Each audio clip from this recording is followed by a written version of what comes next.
Welcome to Greenlit, the Buffalo 8 podcast. I'm your host, Matthew Halderman, and each week we're going to dive into a different piece of content, film and television, and we're going to talk with some of the biggest names in front of and behind the camera as we dive deep into how they were financed, produced, developed, marketed, and the crazy stories behind how many of them got made.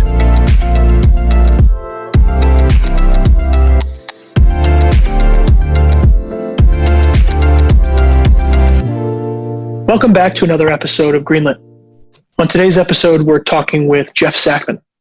Jeff's the first president of Lionsgate Films, and then went on to found another company called Think Film, which produced pictures like Spellbound and Murderball. And he's currently the co-founder of a company called Quiver Distribution. Bonded Media Capital and Buffalo 8 have worked with Jeff and his partner Barry Meyerowitz a number of times over the years on a film called Social Animals, as well as on a new film with Kevin James and Joel McHale called Becky. Join me in the conversation, without further ado, with my friend and colleague, Jeff Sackman. Welcome back to Greenlit. Today I'm talking with a friend and a colleague, Jeff Sackman. So first up, Jeff, thanks for joining in what appears to be the jungle. That's where I'm calling you from. Thanks, Matt. It's good to see you. Yeah, you as well. I know we're going to frame this primarily around American Psycho, which we also spoke with your colleague, Mike Pasternak, about. And Mike had an amazing deep dive and backstory on that piece of content. But I know your angle into it is quite different. And I think also take us through not only how was it greenlit, but also those early days of Lionsgate, and then how important that was to those early days of Lionsgate. Great, thanks. You know, it's interesting because 20 years has passed, and of course you speak to everybody, even if we were all in the same room, and even if we were not particularly glory seekers. We had a great team where we actually operated as a team and no one was looking for self-credit. But in the passage of time, everyone remembers the stories differently.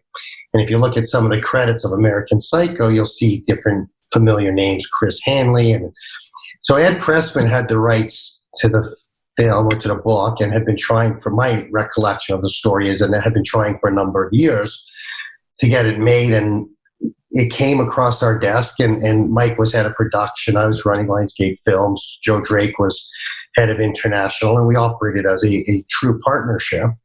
And we saw this and went, let's do it.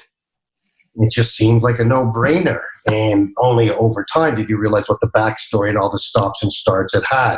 And I think that was one of the fundamental philosophies of us which we adopted from Andre Link and John Dunning, who were the owners of CFP, which is what became the base of Lionsgate, which is if you want to do something, you just do it and you support each other. And if it doesn't go well, you don't point fingers. So, you know, we got our hands on the material. Mary Herron was already attached. I believe Christian Bale was already attached. And it was going to be about a $7 million budget. And we're going back to the days of, the good old days of territorial sales, where every country in the world had its own unique distribution, independent film infrastructure. And this film had a decent profile, and we just believed we could sell enough to finance it and make it work. And we never really turned back. And there were, some great stories along the way, which I'm sure we'll get into. The Leonardo DiCaprio phase, which was phenomenal, fascinating, and something I'm very proud of and have used as a reference in numerous dealings in life, which is, you could go down a path and you could deviate from the path. And if the deviation doesn't lead to the pot of gold or the rainbow that you expected, you can actually go back and get on the original path and keep going. And American Psycho with Mary Herron and Christian Bale was that. So walk us through, Mike Pasternak in the other episode, we chatted with him. He noted, Titanic comes out, Leo's the biggest name in the world. You guys go to, I believe, Rick Yorn and make an offer. And the goal is try and get him attached. I like your lesson that you've taken away from it. And for those that don't know you, you're very much a reflective person and you're very much a contemplative person. But walk us through more of that story as well and the part that you took away from it. So It came with, as I said, these attachments. Christian Bale was recognized in the industry as a high-quality actor. He was not the Christian Bale of today. So we were going ahead, planning to make the film, and one of us had a brainwave. And at that time, I think there was an announcement in the trades that Tom Cruise had $20 million salary. That was the highest salary anybody ever had. So we said, well, why don't we offer $21 million to Leonardo DiCaprio? He's coming off of Titanic, was the biggest thing in the world. It was a lark. Mike did what he did. He was in Rick Yorn's office, dropped the script, had a chat. The next thing you know, they say, yeah, he wants to do it. This is going to be his first film after Titanic.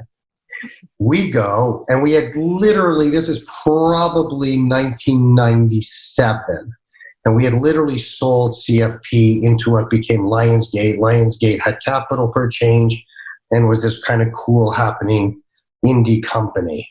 We had Buffalo 66 that year. We had another film at Sundance that was a hot film. So we were like kind of this cool indie company.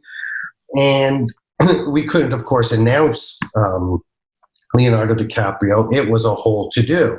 And we're real indie guys. We're not part of this Hollywood world where agents and managers have the, of major stars. We're not dealing with those guys at that time.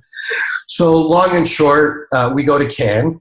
We're selling American Psycho, and we want to announce this in Cannes. So this would have been May of 97 or 98.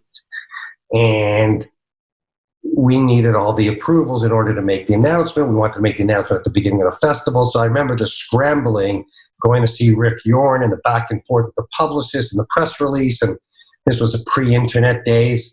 So the trades were critical, and the trades in Cannes, 3 big trades come out every morning in every hotel lobby. And we finally got the approval on whatever night it was, a Sunday night, a Monday night. And the next morning, the headline in Variety is Leonardo DiCaprio to star in American Psycho. So this is us on the front line. So Joe's there running our sales operation. I'm there running around. And suddenly we're celebrities. People are coming up all over the place. To me, I was on a panel that day with Saul Zaentz and Amir Malin and a bunch of industry. The whole panel was oriented towards Leonardo DiCaprio in American Psycho. Wasn't the topic.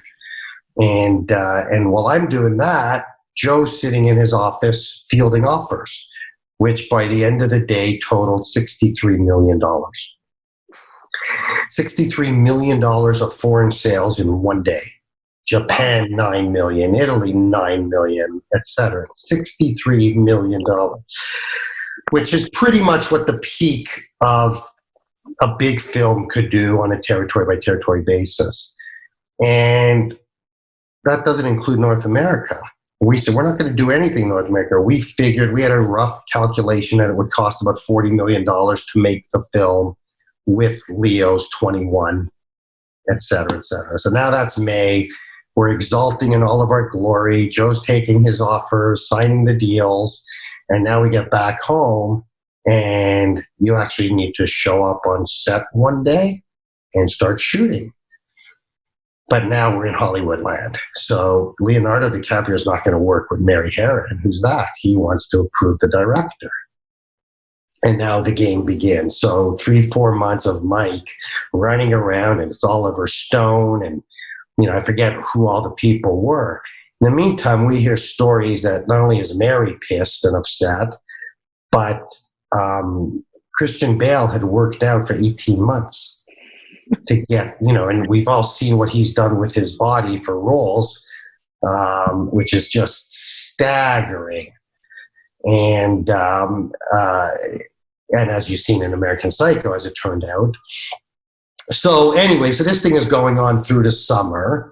And, a little tidbit side story for me is at the Toronto Film Festival that September, Christian Bale was the star of a Jeremy Thomas directed film called All the Little Animals. And we were the distributors. And I'm running the distribution company. And there's a dinner. And who do I sit next to? Christian Bale. Does Christian Bale know that I'm the guy who purportedly did this whole Leonardo thing? And it was still up in the air. It still hadn't, simmered down yet. And so it never came up in conversation, so I'm hoping he never knew. But anyway, so long and short of it, we got together at some point, meaning Mike, Joe, and myself, and said, in effect, we're on this roller coaster to nowhere. And it may happen, it may not happen, but we have no control over it at this point. And there were so many loose ends and so many uncertainties. And then the beach came along, and I think he committed to that. And we just said, you know what, let's get back on the path and let's make the film that was supposed to be made. And we did, and shot the film that fall in Toronto. And it's still incredible to me what a sensation it is 20 years later. Mm-hmm. And as you know, and as I was telling you before, we could talk about the distribution and release a little bit, but as I was telling you before, what amazed me about this film, I didn't necessarily relate to it myself. I related to the marketing and commercial impact of it. Is that a young investment banker kid came up to me about 10 years ago, and he wanted my autograph on a DVD. And I said, what? He said, you don't understand. This is the most important film to guys like me of my generation. And I looked at him and said, why? It just astounds me to this day. And another little tidbit of, not quite getting all of this was, the most memorable or referenced scene, and then I'll go a little off color for another story, but the most memorable or referenced scene is the business card. Yep. And we're sitting in the theater in Sundance, the biggest, hottest premiere, the buzz and the people and the noise and the excitement. And we get into the theater and the film starts and the business card scene comes up and the place is uproarious. And I look at Joe and Joe looks at me and we both go, I don't get it. They were going crazy over the fact that they were discussing the depth of the business card. So it's pretty incredible. But a little bit of the off color is on the drive to the theater that night. We had a big van, and I was driving, and there were about 8 people in the van, including some actress from Toronto. And okay, she's in the film. Like, okay. And then put 2 and 2 together, and what was she in the film? She was in the threesome as the non-speaking recipient of tongues where most people don't think tongues belong. And I then created this backstory in my mind about here she is in Toronto and her parents and the family and the neighbors. And she's going to I have a film in Sundance. I'm going to Sundance because I have a film in oh, what film? Americans say, oh, I heard it's a big film. What part do you play? I'm the tongue recipient. So, and somewhere in a comedian's mind is a phenomenal consolidation of that's Hollywood in that story. Correct. Yeah. Correct.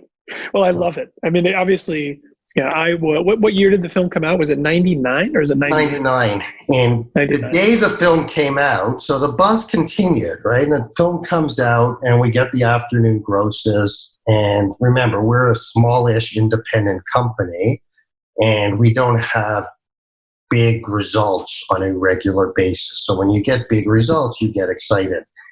And the film comes out and the first showings are sold out in New York and LA, and it's huge. And I'm like off the, just jumping up and down, and we got a hit on our hands. It's going to be great. We're going to So I have a friend of mine and a fellow distributor whose name I won't mention.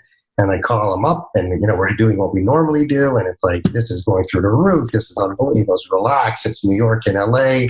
It's not St. Louis. So we made a bet. And the bet was $15 million box office, $100 per million on either side of it. And I ended up having to write a check for $300. So with all the noise and all the excitement and all the success, it grossed $12 million. Right. And it played like a really successful art film. Right. But then, I asked when it came out because I think what's really interesting about the interview with you in particular. So I was 12 years old or 13 years old when this movie came out. And those early teenage years, this movie was very much an off-limits thing as a 12 or 13-year-old. But it was this movie that I remember where I saw it. I was in a friend's basement who had an older brother, and it was, home video, home DVD, and seeing the film and knowing that my parents were in finance, but we sort of grew up outside of the sort of bro-y culture of investment banking. Like, that was never really the vibe I got from it. And that was the first time I feel like I watched something that took me years, eons beyond how old I was. But what's interesting about your career is that, so that was sort of this early touchstone of, I would say another film would be like a Fight Club, where it sort of just totally captured a moment in time, and will always be that moment in time for so many people. Yeah.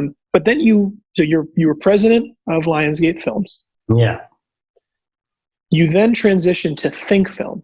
And the reason that's really relevant to me, and the sort of linear where I want to sort of take the next step of this, you always had this entrepreneurial scrappiness with what Lionsgate was, and which your colleague Mike Pasternak said the same thing, was you guys never thought like a studio. You thought like you did, there's that great, Jeff Bezos quote, every day is day one. And if you can instill that in the culture of the way people think, you can build a really interesting company.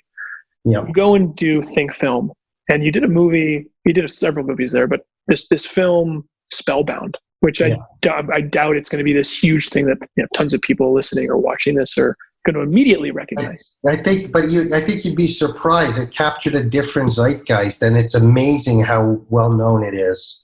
Yeah. So I was a freshman in high school in Connecticut, in an area where being in finance is what you do, not being in entertainment, not being involved in anything other than being a quantitative thinker. And I had this freshman year English professor, teacher, not a professor, and he had 3 posters on the wall of our English classroom. And one of them was an Amelie poster, which I had obviously never heard of. One of them was a Rushmore poster, which I had obviously never heard of. And the other was a Spellbound poster. And the Spellbound poster was this poster that looked like it came out of a festival. There was a one sheet from a festival screening.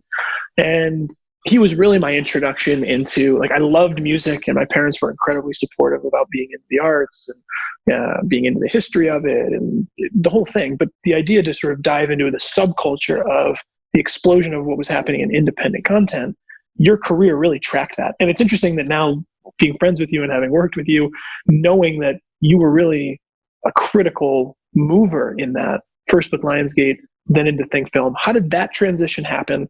And then how did Spellbound happen as well? So thanks, Matt. It's funny because we all see ourselves a certain way and others see us a different way. And I've always lived in Canada, but recognized that the US was the market. So effectively, I functioned as an American. I used to have a line that said something like, we're located in Canada, we think like Americans, and we behave globally. So, I always saw, and we broke into U.S. distribution in 94. We were a very small company. We'd been distributing Miramax in Canada. That was the lifeblood of the company, and they pulled it from us and gave it to our competitors because they paid a lot more money. They had just gone public. And so we were kind of stuck, and I said, well, let's just go and distribute in the States. It's the same fundamentals.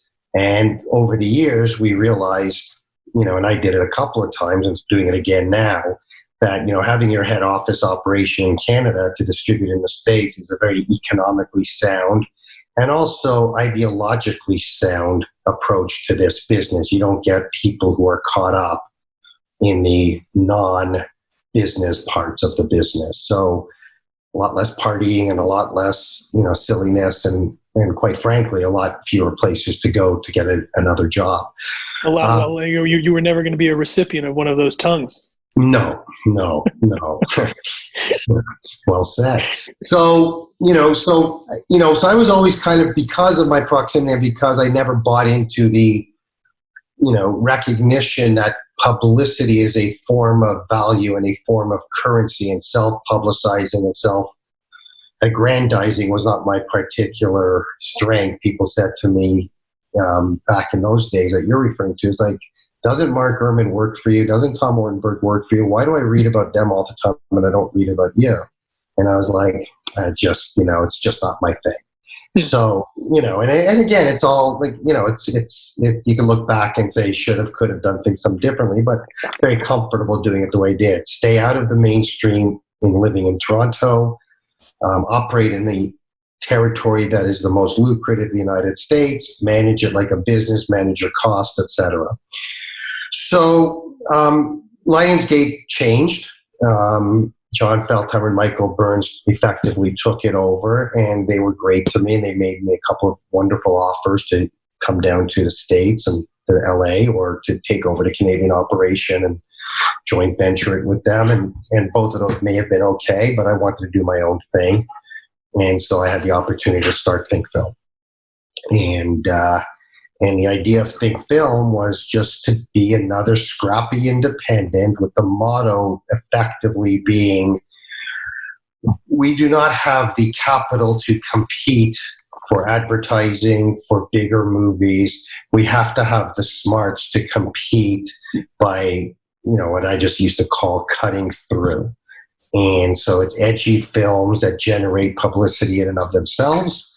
And it's provocative films. So when you look at, Spellbound, that was one, which I'll get to in a second, but, Aristocrats and Short Bus and Murder Ball, like these were all titles and films that had cut through potential.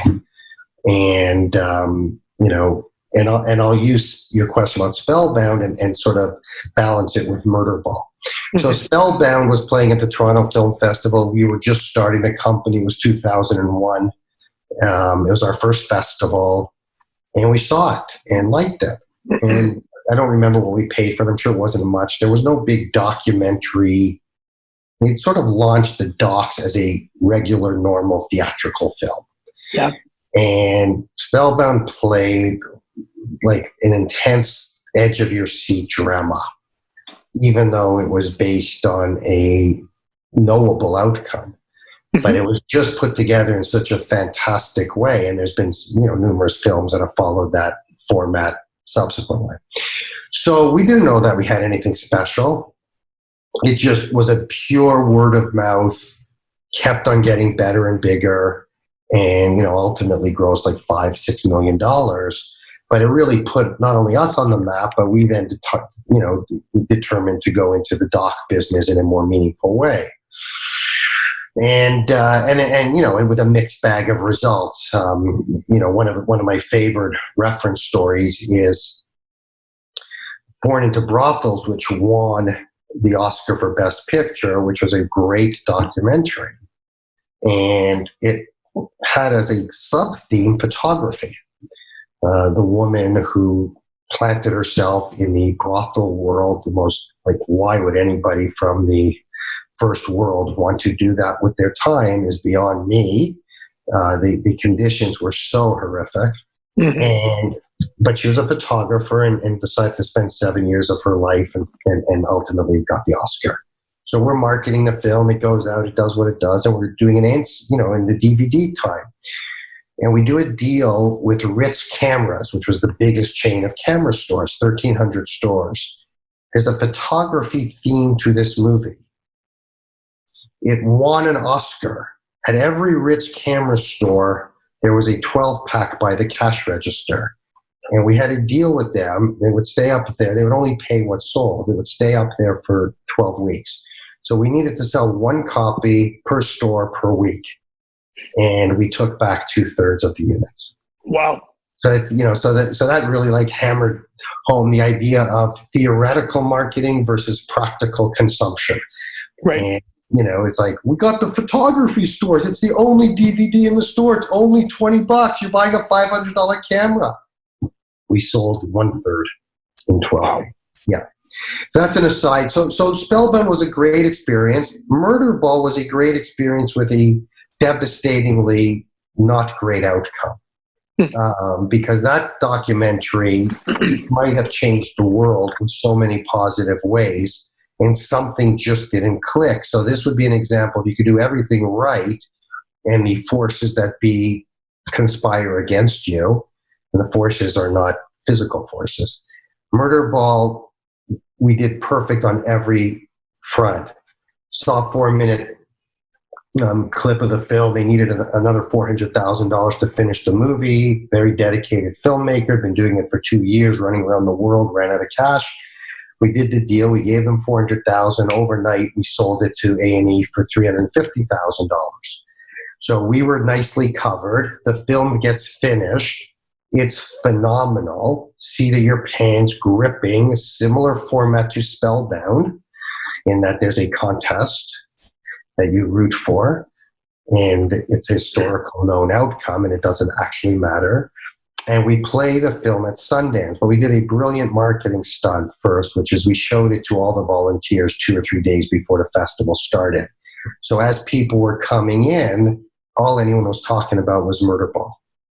And I was walking around with the star, Mark Zupan, in Sundance, and I said it was like being with Mick Jagger. You couldn't walk 3 feet without people stopping him. It was incredible. And the film plays, and it's a sensation. World premiere, Roger Ebert declares that we may as well stop the documentary vote right now. This is Best Picture, hands down. I get accosted in the parking lot by Sheila Nevins, who ran HBO's documentary business. We had offered it to HBO. They passed. And she berated the crap out of me for not selling it to them. Sorry, we sold it when we sold it. It could have sold for a lot more money had we waited. Yeah. And the marketing, the publicity, everything was phenomenal. 3-page spread in Entertainment Weekly, American Disability Association supporting and endorsing the film. The same year that they were not happy with $1 Million Baby for reasons in the film, their 11 million strong organization, we had all sorts of stuff going, and the film didn't work, and March of the Penguins came along and won the Oscar. Wow. So we grossed $2 million at the box office. I would have bet it would have done 20. And, and to this day, that's my biggest career disappointment, because the potential, everything was right. And you look back and you think, what did we do wrong? Murderball? Is that an off-putting title? Is disability having anything to do with a film off-putting to people both with or without disability? And as compelling as the lead character was, if you saw his image, he looks like a skinhead. Mm-hmm. And so with him as the front face of the poster in the campaign, was that a turnoff? So there's the bookends with Spellbound. Yeah. 2 great movies. One worked brilliantly, one failed. I wouldn't say it failed miserably, because on a business basis, it just failed miserably on a expectation. Yeah. So how long? I have a couple questions on Think Film, but how long was that run? Because I know you sold it sort of just probably at the sort of just the right time, given where the world turned in 2008. Yeah. What was that run like, and what led up to that sale? So I'll preface it with another perspective that I've had over the years, as I just read. Aviron Pictures went down. Their president, or guy who founded it, just got arrested. I've always said I wish that when I started in 1985, and I was the distributor in Canada for most of the American companies at the time, Canon Pictures, Goldwyn, all these companies.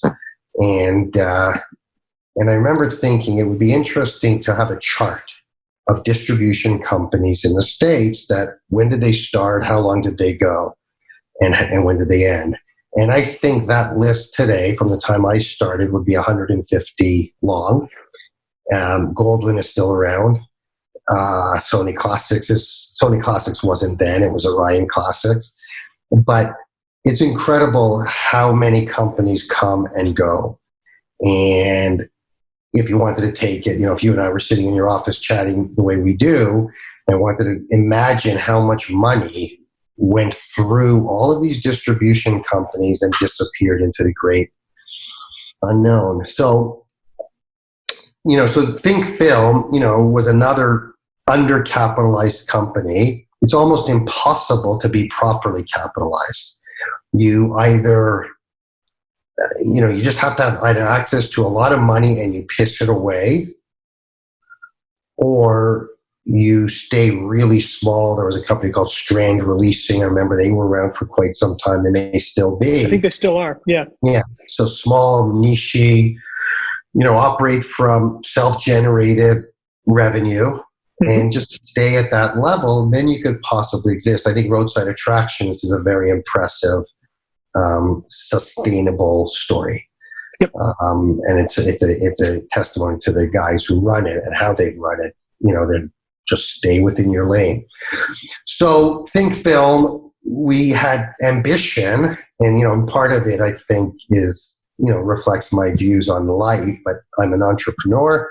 I like the movie business. I think we could do some really cool, interesting marketing, publicity, and find those films that other people won't touch. As I mentioned earlier, Aristocrats, Short Bus. They just, when I saw a cut of the Aristocrats in the editor's screening room, I said, there's not anyone else who's going to touch this film. This could change our game. We're our highest grossing film. So, the idea of Think Film, and then the other thing I said, and we raised some money for Think Film, but not a lot, a few $1 million. And I remember doing the pitch, and I said, the concept of a distribution company is you have to stick around long enough for one of two events, a hit or a sale, or you're going to fail, period. Unless you're those examples of the guys who just stay at their level and, are never going to be big, they're not looking to be big. So the hit or the sale. And Think Film, we never got the hit. We had a couple of nice little pop, Spellbound, and we also had a video company called Avalanche Home Entertainment, which I coined the brilliant copy line for. It's all downhill from here. And it was just pure exploitation, straight to video product, but that actually kept us alive. So again, we weren't just into the movie business. We had the theatrical team that was, but we also had the business guys who understood the video is what kept us afloat. You can make real money. Yeah. P&A will kill you. Yeah, you got to eat short term to live long term.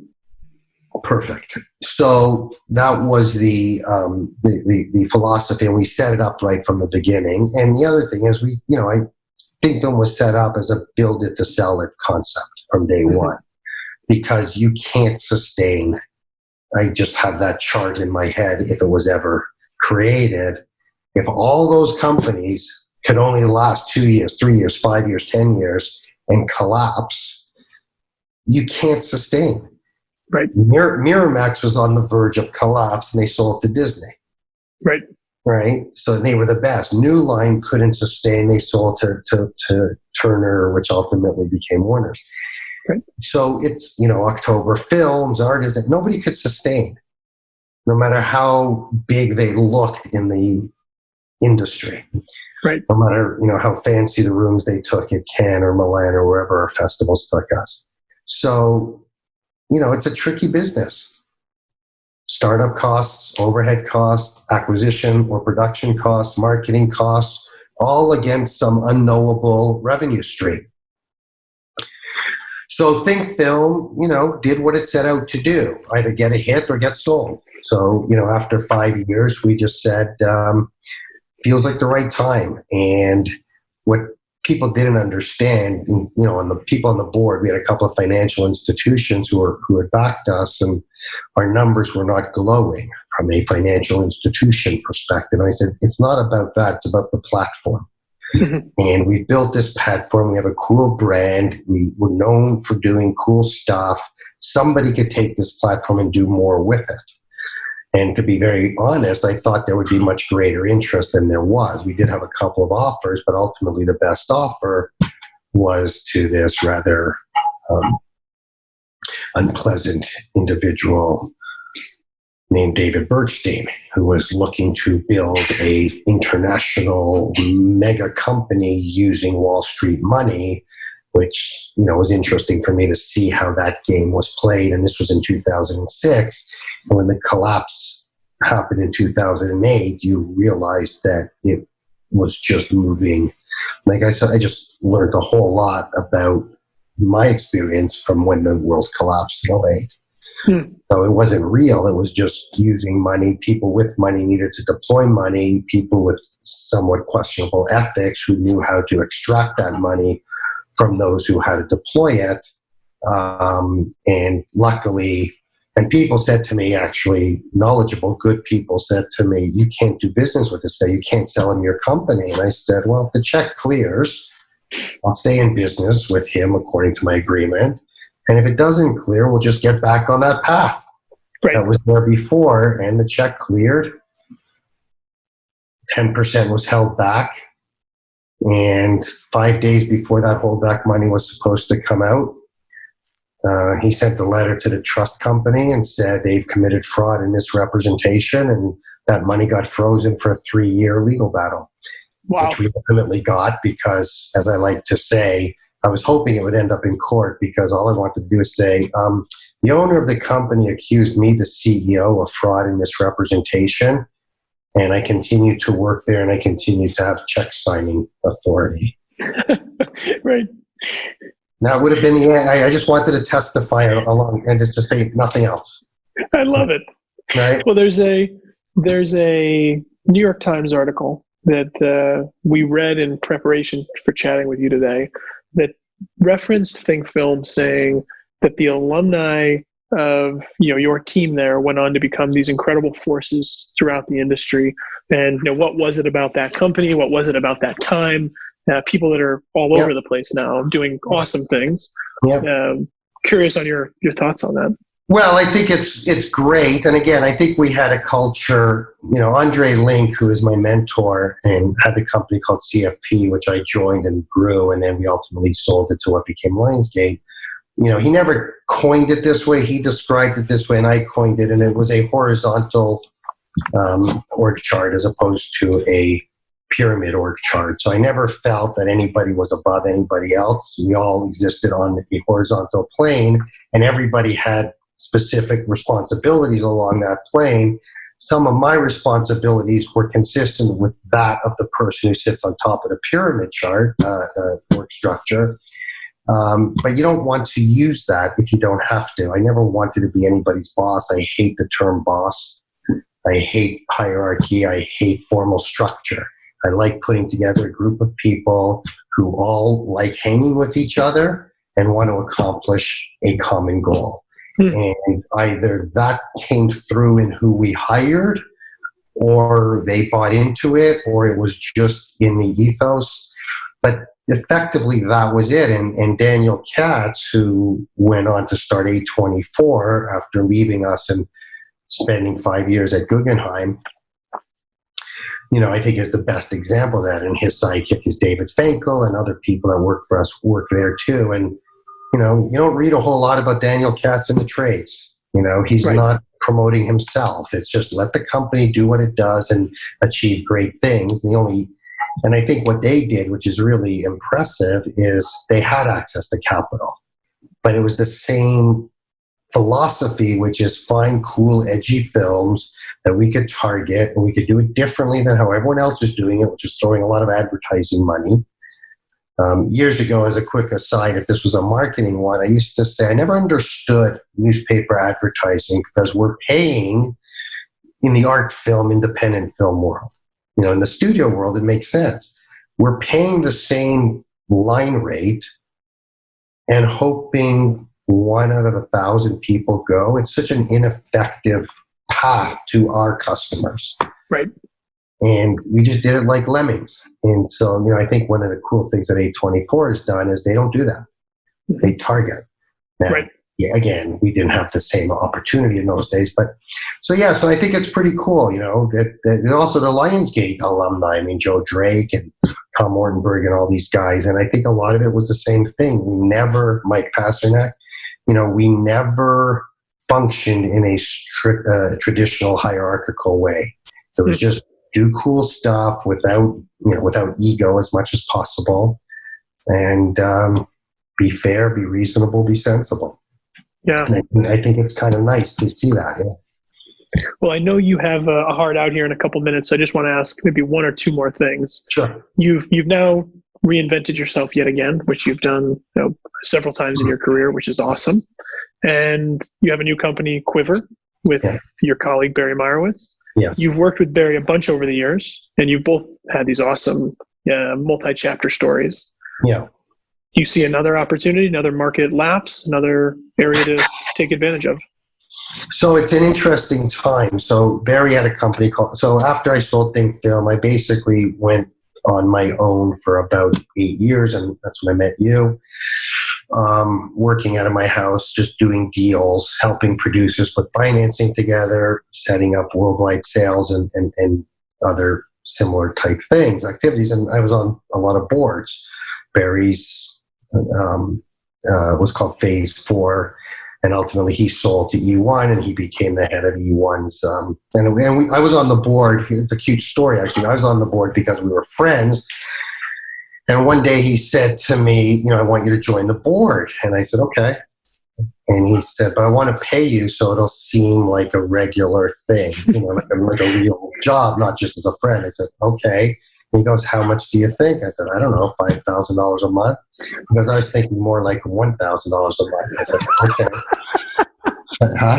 I said, but it's going to be $1,000 a month. I'm only going to invoice you twice a year. I don't want to get $1,000 a month.